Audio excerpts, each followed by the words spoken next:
petit Pierre ouvrit la porte du jardin et s'en alla dans les grands prés verts. Sur la plus haute branche d'un grand arbre était perché un petit oiseau ami de Pierre. Tout est calme ici, gazouillait-il gaiement.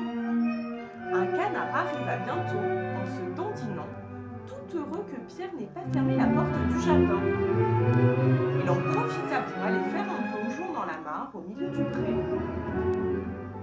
Apercevant le canard, le petit oiseau vint se poser sur l'herbe tout près de lui. Mais quel genre d'oiseau es-tu donc qui ne sait voler dit-il en haussant les épaules. À quoi le canard répondit: quel genre d'oiseau es-tu qui ne sait nager? Et il plongea dans la mare. Ils discutèrent longtemps, le canard nageant dans la mare, le petit oiseau voltigeant au bord. Soudain, quelque chose dans l'herbe attira l'attention de Pierre. C'était le chat, qui approchait en rampant. Le chat se disait: l'oiseau est occupé à discuter, je vais en faire mon déjeuner. Et comme un voleur, il avançait sur ses pattes de velours. Attention, cria Pierre, et l'oiseau aussitôt s'envola sur l'arbre. Tandis que, au milieu de la mare, le canard lançait au chat des coins-coins indignés. Le chat rôdait autour de l'arbre en se disant: est-ce la peine de grimper si haut? Quand j'arriverai, l'oiseau se sera envolé. Tout à coup, grand-père apparut. Il était mécontent de voir que Pierre était allé dans le pré. L'endroit est dangereux. Si un loup sortait de la forêt, que ferais-tu? Pierre ne fit aucun cas des paroles de son grand-père et déclara que les grands garçons, comme lui, n'avaient pas peur des loups. Mais grand-père prit Pierre par la main, l'emmena à la maison et ferma à clé la porte du jardin. Il était temps. À peine Pierre était-il parti qu'un gros loup gris sortit de la forêt. En un éclair, le chat grimpa dans l'arbre. Le canard se précipita hors de la mare en caquetant. Mais malgré tous ses efforts, le loup courait plus vite.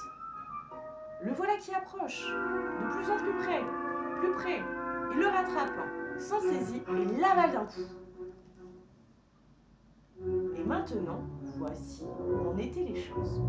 Le chat était assis sur une branche, l'oiseau sur une autre, à bonne distance du chat bien sûr, tandis que le loup faisait le tour de l'arbre et les regardait tous les deux avec des yeux gourmands. Pendant ce temps, derrière la porte du jardin, Pierre observait ce qui se passait sans la moindre frayeur.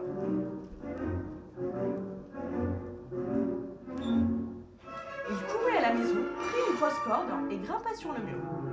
Une des branches de l'arbre, autour duquel tournait le loup, s'étendait jusqu'au mur.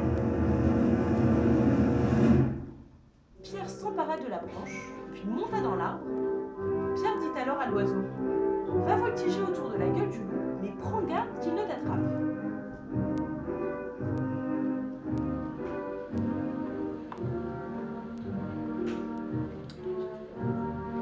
De ses ailes, l'oiseau touchait presque la tête du loup qui sautait furieusement après lui pour l'attraper. Oh, que l'oiseau agaçait le loup, et que le loup avait envie de l'attraper. Mais l'oiseau était bien trop adroit, et le loup en fut pour ses frais. Pendant ce temps, Pierre fit à la corde un nœud coulant et le descendit tout doucement. Il attrapa le loup par la queue et tira de toutes ses forces. Le loup, se sentant pris, se mit à faire des bonds sauvages pour essayer de se libérer. Mais Pierre attacha l'autre bout de la corde à l'arbre, et les bonds que faisait le loup ne firent que resserrer le nœud coulant.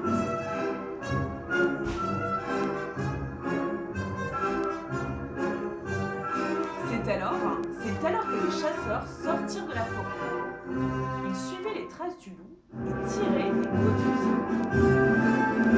Pierre leur cria du haut de l'arbre: ne tirez pas!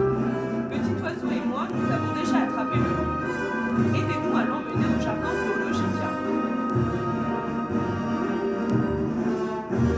Et maintenant, imaginez la marche triomphale.